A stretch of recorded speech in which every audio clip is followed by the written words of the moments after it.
The Oz Matrix, Deconstructing the False Prophet. In the year 1900, L. Frank Baum published a story that would permanently embed itself into the fabric of global folklore. To the uncritical eye, The Wonderful Wizard of Oz is celebrated as a wholesome piece of children's fantasy.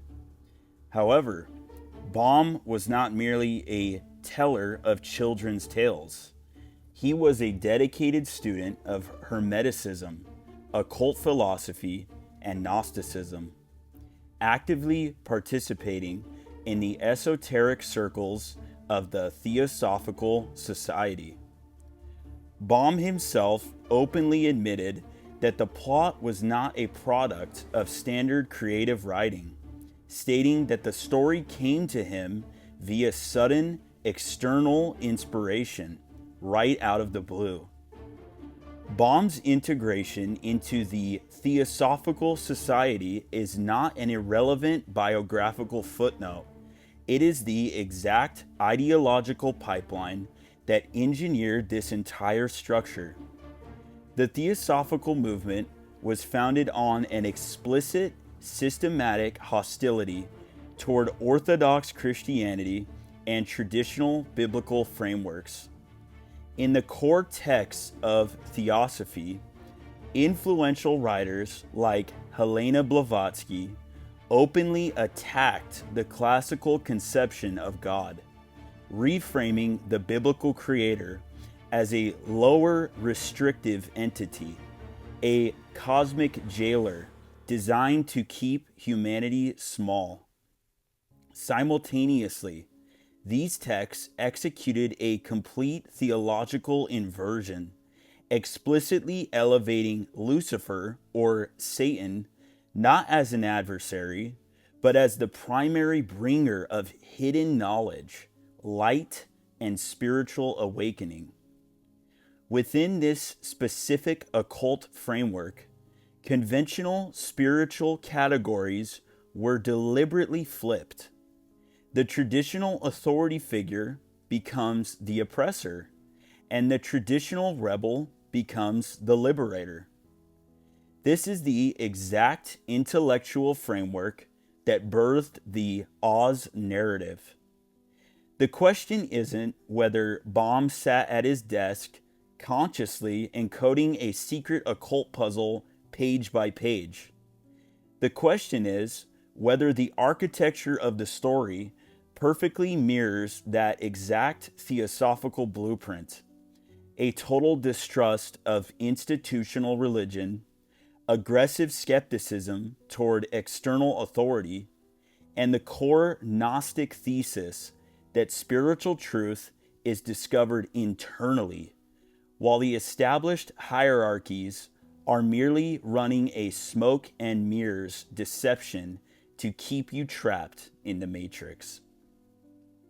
When you strip away the layers of institutional nostalgia, the text reveals itself to be a highly synchronized, mechanical allegory of human consciousness trapped within an engineered artificial system.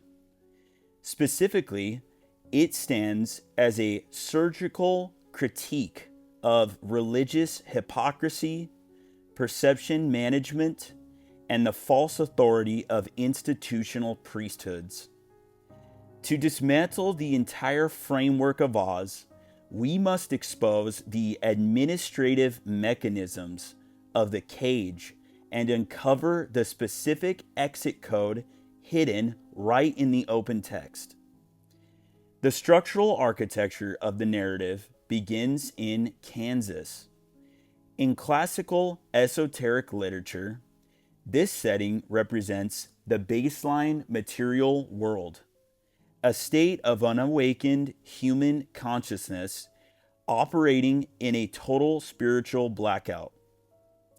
Baum describes the environment using variations of a single word: gray. The houses are gray, the soil is gray, the sky is gray, and the people have been drained of color. This represents the low vibration physical plane where the human soul is entirely bogged down by basic survival, material limitation, and a complete absence of higher perception. But the text does not leave the subject stagnant. The catalyst for leaving the material baseline is the cyclone.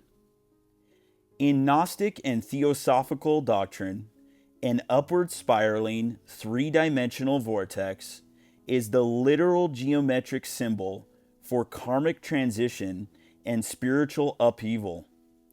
The cyclone is not a random natural disaster.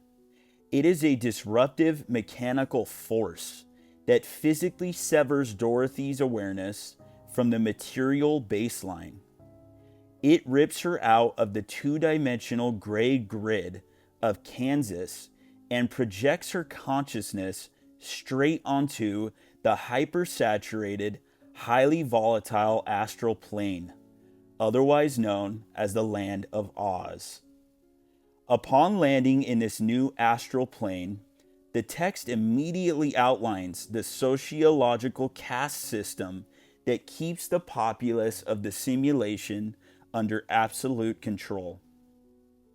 To understand how the Matrix of Oz operates, we have to look at the exact foundations of the two primary groups Dorothy encounters: the Munchkins and the Flying Monkeys.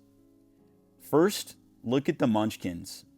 They occupy the outer rings of the territory, and they represent the mass populace, the mindless, unawakened citizens of the Matrix.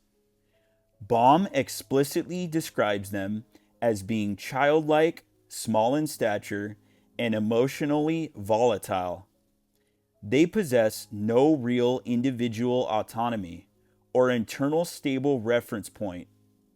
When the house falls on the Wicked Witch of the East, the Munchkins do not process the event logically. They instantly look to an external authority figure, Glenda, to interpret the event for them and tell them how to feel. They are the collective sheep, permanently dependent on external shifts, institutional scripts, and authority figures to dictate their culture, their behavior, and their rules of conduct. They represent a state of complete civic and spiritual infancy. But how does the system police the boundaries of this population? Through the Flying Monkeys. The Flying Monkeys represent the secular authorities, the bureaucratic managers, and the militarized enforcement arms of the Matrix. Notice their structural nature. They are beasts given wings, meaning they are bound to a low animalistic nature, but are granted elevated power by the rulers of the system. They have no moral compass, no philosophical depth, and no personal agency. They are completely bound by whoever holds the magical golden cap, meaning they blindly execute the commands of whatever entity occupies the seat of institutional power at any given time. They are the cold, mechanical friction used by the elite to enforce compliance, secure the perimeters of the cage, and violently suppress any individual movement toward true spiritual awakening. Once inside this territory, Dorothy is placed upon the yellow brick road. In Hermetic iconography, a road that begins as a tight geometric spiral represents the deceptive path of the ego, attempting to achieve enlightenment through outward external effort. It is paved with gold, the ultimate symbol for material ambition, wealth, and physical alchemy. But to walk this gold-plated institutional highway, the human psyche must undergo systematic fragmentation. It is split into three separate compromised vessels that embody the exact psychological states targeted by religious manipulation and institutional hypocrisy. These are Dorothy's three companions. The Scarecrow represents the masculine intellect. He is highly logical, but completely unawakened, paralyzed by rationalism, and thoroughly conditioned by the environment to believe he lacks a brain. He represents the intellectual ego looking externally for an institutional stamp of intelligence.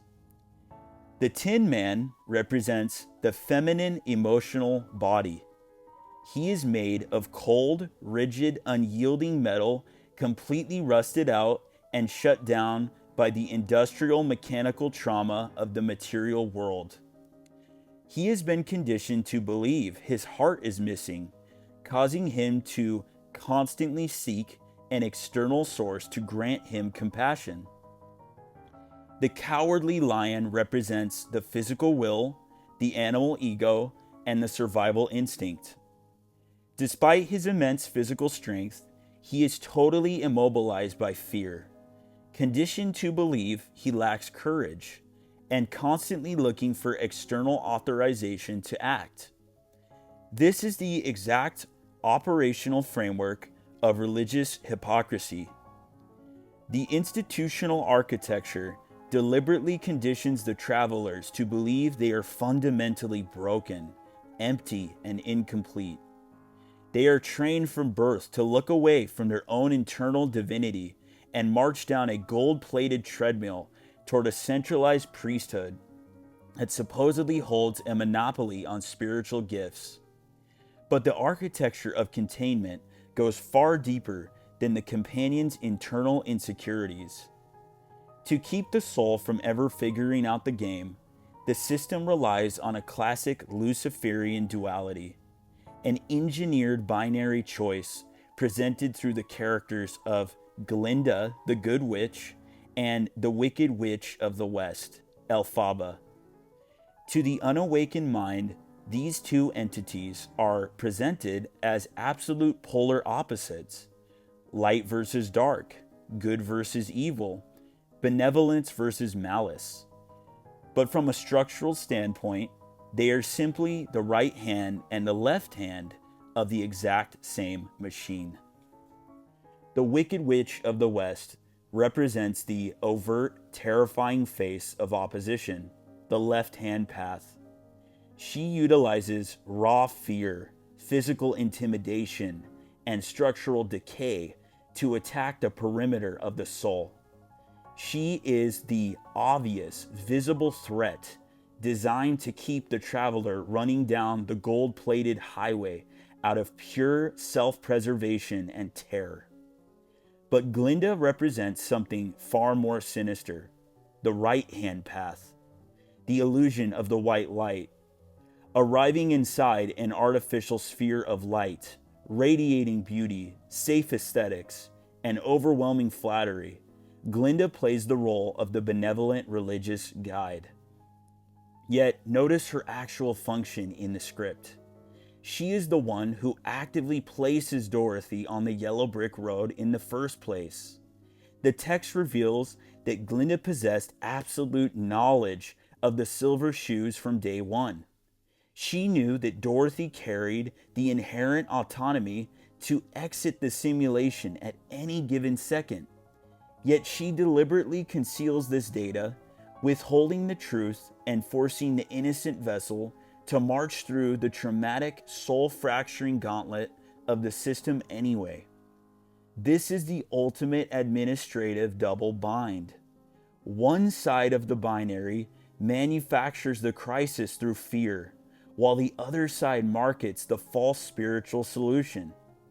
They act as the two outer pillars of the temple, working in perfect tandem to ensure the traveler never looks inward to discover the absolute source of truth, but instead remains entirely dependent on the external institutional structure. This brings the travelers to the absolute center of mass perception management, the Emerald City, In Baum's original manuscript, the city is a cold, sterile, white concrete illusion. It possesses no inherent green color, majesty, or spiritual power. Instead, the ruling class mandates that every single individual crossing the perimeter must have green tinted spectacles permanently padlocked to their heads using leather straps. This is a literal deconstruction of a manufactured consensus reality. The population does not see reality for what it actually is. They see it through a mandated ideological filter that simulates an environment of holy abundance and prestige. It is an engineered optical illusion designed entirely to protect the status of the ruling class. And who sits at the center of the hollow temple? The great and powerful Oz, a roaring, terrifying, fire-breathing, disembodied head that demands absolute, blind obedience through fear, intimidation, and ritualistic distance. But the moment the curtain is removed, the entire religious apparatus collapses into farce.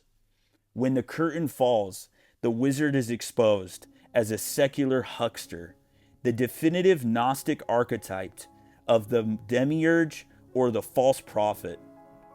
He is an ordinary, unordained administrative parasite who operates entirely through smoke, mirrors, gears, and amplifiers. The core hypocrisy of the entire system is laid bare in this moment. The wizard cannot grant intelligence, emotion, or courage because the travelers already carried those divine attributes within themselves the entire time. The scarecrow solved every logistical problem on the road. The Tin Man wept over every harmed creature. The lion protected the group from every threat. The institutional priesthood did not create their virtues. It merely hijacked their insecurity, forcing them to trade their internal autonomy for an empty external token. The wizard hands out a diploma of Bran, a silk heart stuffed with sawdust, and a liquid shot of courage, proving that formal institutional validation is nothing more than a completely hollow simulation. The ultimate resolution of the Oz blueprint provides a definitive exit code from institutional capture. The system relies entirely on your willingness to look outward, to walk an endless gold-plated spreadsheet of external validation, and to bow to a technological projection behind a curtain. But the exit mechanic was present from the very first step. In Baum's original manuscript, Dorothy's shoes were not ruby red.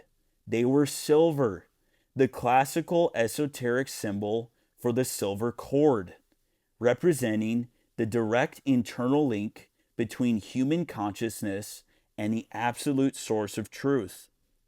The moment the individual removes the padlocked spectacles, rejects the empty tokens of the false prophet, and reclaims complete moral responsibility under divine order, the artificial infrastructure of the Emerald City loses its power.